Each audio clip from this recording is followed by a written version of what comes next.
What up, Pittsburgh Steelers fans? Matty P here with another Steelers takeaway and reactions video to the Steelers beating the Seattle Seahawks 30-23. Happy New Year, everyone. The Steelers started with a bang. I know it's not New Year yet in America. Depending on what time you watch it, it might be. But it's New Year here in Australia. It's in the future. It's 2024. And the Steelers get their first win for 2024, at least for me here in Australia. They go 9-7 on the season. Then Mike Tomlin continues with a plus 500 record. We'll get into all of that and more. Let's get started. All right. So mature Mason keeps him alive. Mason Rudolph's second game in here after being the QB3 all year. He leads this team to victory. We'll talk about the run game number 2, but you can't put a past Mason Rudolph. 274 yards, 18 from 24. That's 75%.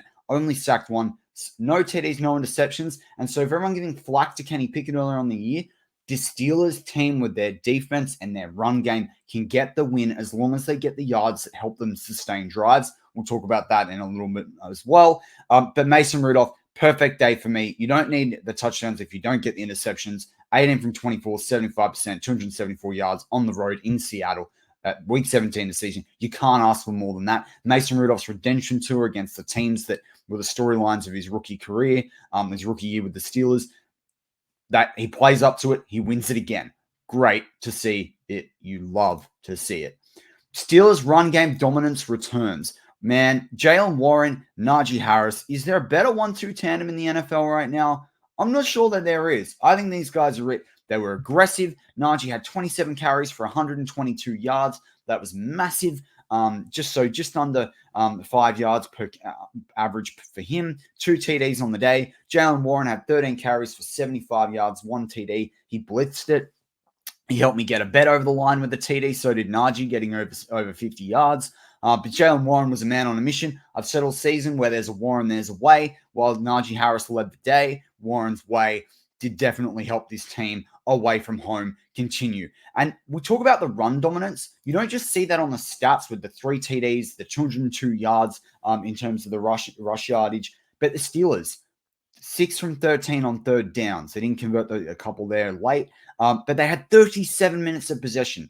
It is very hard in the NFL to win a game when you get less than 25 minutes of possession, even harder if you get less than 23. The Seattle Seahawks had 23 minutes of possession against the Dallas Cowboys earlier on the season. They lost that game 41-35. 22 minutes against the Steelers defense, they only got 23 points. It was huge. The Steelers dominated that ball. A big part of that in terms of how the Steelers got the victory today.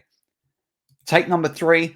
Pickens is a playmaker. He's a potent playmaker. And you know what? He's a potent performer as well. That pass that Mason Rudolph just let out there when he saw him free, Pickens saw it. He read it. It was awesome. Now, this isn't a surprise to anyone, but 7 receptions for 131 yards.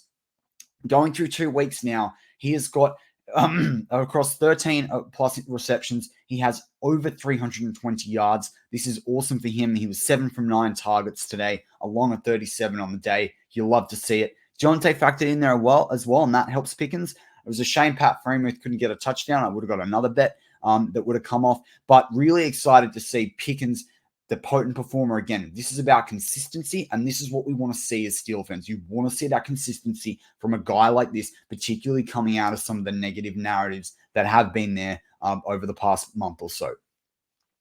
Take number 4. I've talked about it since last week's reaction video, all the way through the week, through all the different shows we've got on this channel, whether it's the shows I do as part of reactions and war rooms, or the shows I do with Shannon White on the Global Perspective. Look, the patchwork defense came up trumps again. This idea of this patchwork defense, these guys that were practice squad players lying on the couch, 3rd depth on the depth chart, 4th on the depth chart, they came up trumps again. Eric Rowe had another strong game. We'll have to look into him this week on the channel. But 10 tackles, 9 solo, 1 tackle for a loss. Miles Jack, 8 total tackles, 7 solo. Miles Killebrew came in there, a lot of those special teams. But Patrick Peterson, 3 from 3 at safety. Larry Ogunjobi, Shannon Sullivan's in there. And when you went through the first 3 quarters of the game, it was basically only veterans. There was no one in there that had under 3 years experience. So it was really exciting to see that. And this talks to the leadership from Mike Tomlin. As much flack as he's gotten, if you're pulling guys off the couch when you've lost 3 of your starting LBs to injury, and considering Landon Roberts out of this game, That is huge from this team. That is huge. And perhaps they even get the wrinkle in Jalen Smith for the Ravens next week and all the playoffs. So if they can get there. So, that's an interesting take on it as well. Nick Herbig, heroics off the bench. I've shouted him out all year when he does something. He came in. That was a huge sack and force fumble from him against Geno Smith. That helped. That's a rubber stamp on the victory right there. That was absolutely huge. I love to see it. I love Nick Herbig. I think he's a great player. He's going to be huge for this team in the years to come. And isn't it great that we're actually going to see a 4th or 5th round defensive player actually be developed into something? He's one to watch. I can't wait for years 2 and 3 next year from him when he's had another couple of off seasons to get better. And then take number 6, for all the flack that Mike T gets, it's another 500+ win season for him.